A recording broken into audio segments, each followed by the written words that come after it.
মোহনার পর্দা ফাঁস করতে ছদ্মবেশ নিয়ে রায়চৌধুরী বাড়িতে পৌঁছে গেল শুভ। হ্যাঁ বন্ধুরা, এমনটাই দেখা যাবে। তাই সম্পূর্ণ জানতে ভিডিওটিতে লাইক দিয়ে চ্যানেলটি সাবস্ক্রাইব করে দেখতে থাকুন। গল্পের শুরুতেই দেখা যাবে আকাশ শুভকে দেখেই বলে, আপনি? হ্যাঁ, আমি শুনেছিলাম আপনি নাকি ওই বাড়ি থেকে বেরিয়ে গেছেন। তখনই শুভ আকাশকে বলে, আমি নদিয়া ফিরে যাচ্ছি মিস্টার সেন। তখন আকাশ বলে, কি বলছেন আপনি? তখনই শুভ বলে, হ্যাঁ, এছাড়া আপনি আর কোনো উপায় রেখেছেন? নিজের বোনকে জায়গা করতে গিয়ে আমাকে আমাকে আপনি জায়গা ছাড়া করেছেন আকাশ সেন। আপনার নিজের বোনের আপনার নিজের বোনের অধিকারের জন্য লড়াই করতে গিয়ে আরেকজনের অধিকার যে আপনি ছিনিয়ে নিলেন, সেটা কি আপনার একবারও ভেবে দেখেছেন? তখন আকাশ বলে, দেখুন শুভলক্ষ্মী, আপনি ভুল করছেন। আপনাকে আমি সব সময় সম্মান করি।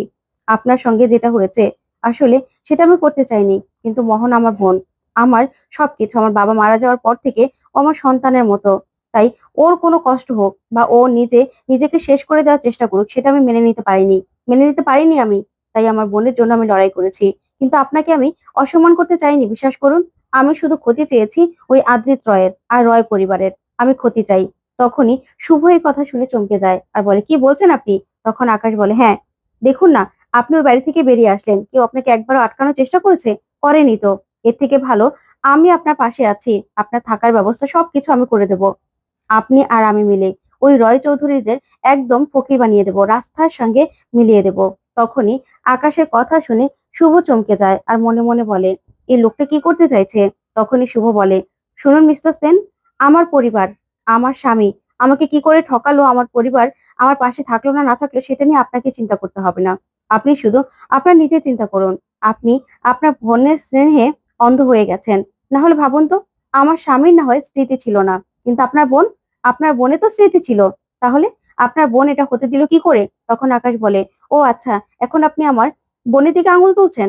আচ্ছা, আদ্রিতকে আমরা আমাদের নিজের পরিবারের একজন করে নিয়েছিলাম। আমার বোন ওকে সুস্থ করেছিল। হ্যাঁ, কিন্তু ওর কেউ কোনো কিছুই মনে ছিল না, তা সত্ত্বেও আমার বোনের সঙ্গে বিশ্বাসঘাতকতা করেছে। আমার বোন তো জানতো না যে ও বিবাহিত। তখন শুভ বলে, এটাই তো, আপনার বোন জানতো না যে ও বিবাহিত, কিন্তু একটা অবিবাহিত যে সেটাও তো জানতো না। ওইদিকে দেখা যাবে ঠাম্মি বলে যে বাড়ি থেকে লক্ষ্মী বিদায় করে কালনাগিনী ঘরে আনলে এরকমই হয়। তখন মোহনা কান্নাকাটি শুরু করে আর বলে, আমি চলে যাবো এই বাড়ি থেকে। তখন পূর্বী আর রঞ্জিনী বলে, মা, কেন আপনি এসব কথাগুলো বলছেন বলুন তো, কেন বলছেন? ওইদিকে মোহনা সেবন্তীর দিকে তাকিয়ে মনে মনে বলে, আন্টি তো আমাকে ওরকম ভাবে আটকাচ্ছে না। তার মানে কি উনিও চায় আমি চলে যাই? তাহলে তো এবার নাটকটা করতেই হচ্ছে।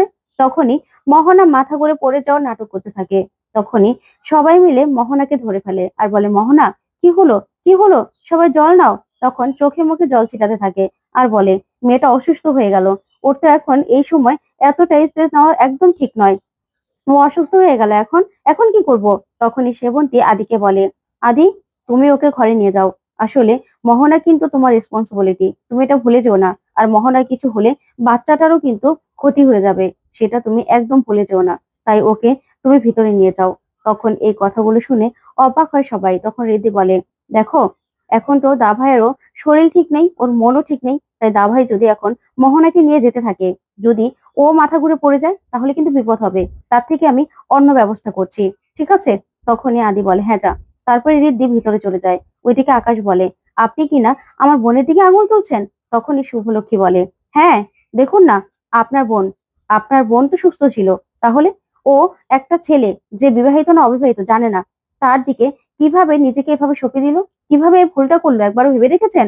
তখন আকাশ বলে, শুভলক্ষ্মী, আপনি কি বলতে চাইছেন? তখন শুভ বলে, হ্যাঁ, আপনি না একদম ভাববেন না যে আমি কাউকে ছেড়ে দেব। আমার পরিবারের যদি কেউ কোনো ক্ষতি করার চেষ্টা করে, তাহলে কিন্তু সবাইকে আমার সামনে মুখোমুখি হতেই হবে, সেটা আপনাকেও হতে হবে। আর শুনুন, আপনাকে আমি সাবধান করছি, বোনের স্নেহে না অন্ধ হয়ে যাবেন না। মুখ থেকে চোখ থেকে পট্টিটা সরিয়ে নিন, তাহলে না আপনিও সবটা দেখতে পারবেন। বুঝতে পেরেছেন? তখন আকাশ বলে, শুভলক্ষ্মী, আপনি আমাকে প্লিজ এসব নিয়ে জ্ঞান দেবেন না। আমি ঠিক ভালো জানি আমি কি করব কি না করব।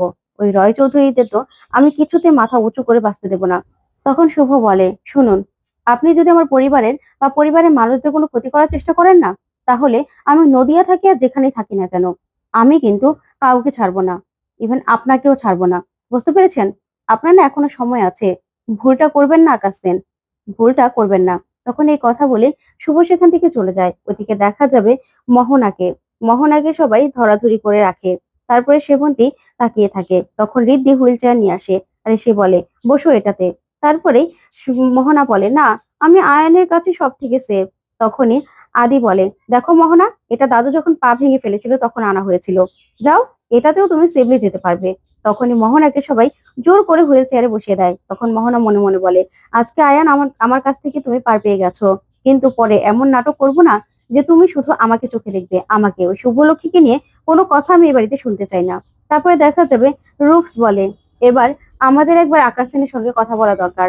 আকাশ সেন কিছুতেই আমাদের কোম্পানিকে এভাবে ডুবিয়ে দিতে পারে না। তখন রিদ্ধি বলে, হ্যাঁ রুক্স, আমারও মনে হচ্ছে এটাই করা উচিত। আমরা চলো সবাই মিলে আকাশ সেনের সঙ্গে দেখা করি, কথা বলি। তখন হীরক বলে, হ্যাঁ চল, এক্ষুনি আমরা বেরিয়ে যাই। ওইদিকে দেখা যাবে ঠাম্মি সবটা শুনে সঙ্গে সঙ্গে তার রুমে চলে যায়। আর তখনই শুভকে খবর দেওয়ার চেষ্টা করে। এদিকে দেখা যাবে রূপস বলে, না, শুভকেও আমাদের ফিরিয়ে আনতেই হবে। তারপর ওরা বেরিয়ে গেলেই এদিকে সেবন্তী মনে মনে বলে, ঠাকুর তুমি দেখো আমার পরিবারের দিকে কার এমন নজর পড়লো, কেউ যেন কিছু না করতে পারে। তারপরে দেখা যাবে শুভ আকাশকে বলে, শুনুন আকাশ সেন, আপনি আপনি ভাববেন না যে আপনাকে আমি ভুল বুঝাচ্ছি। আপনাকে কোনো ভুল বুঝাচ্ছি না আমি। তখন আকাশ বলে, আপনি আমার বোনকে আমার কাছে কালপিট বানানোর চেষ্টা করলেন। তখন শুভ বলে, না, আমি কাউকে কালপিট বানাইনি, কিন্তু আপনি একবার ভালো করে ভেবে দেখবেন আমি যা বলেছি। এই বলে শুভ বেরিয়ে পড়ে। ঠিক তখনই বলে, কে ফোন করলো এতবার করে আমাকে? তখন ফোনটা বের করে ঠাম্মি মেসেজ দেখতে পায় যে রূপস, রিদ্ধি আর হীরক আকাশ সেনের অফিসে যাচ্ছে।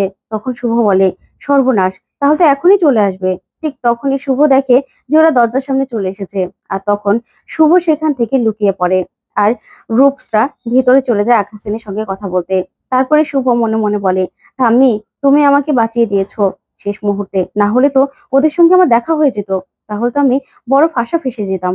এই বলে ঠাম্মিকে ফোন করে আর শুভ আর বলে, ঠাম্মি, তুমি আমাকে আজকে বাঁচিয়ে দিয়েছো, নাহলে আর একটু হলে আমি ধরা পড়ে যেতাম। তখন ঠাম্মি বলে, আমি তো জানি, তুই তো আমাকে বলেছিলি যে তুই আকাশ সিং এর অফিস যাবি, তাই তো আমি তোকে তাড়াতাড়ি করে খবরটা দিলাম। তখনই শুভ বলে, ঠাম্মি, এবার আমি যেটা করতে চাইছি সেটা আমি যেন করতে পারি।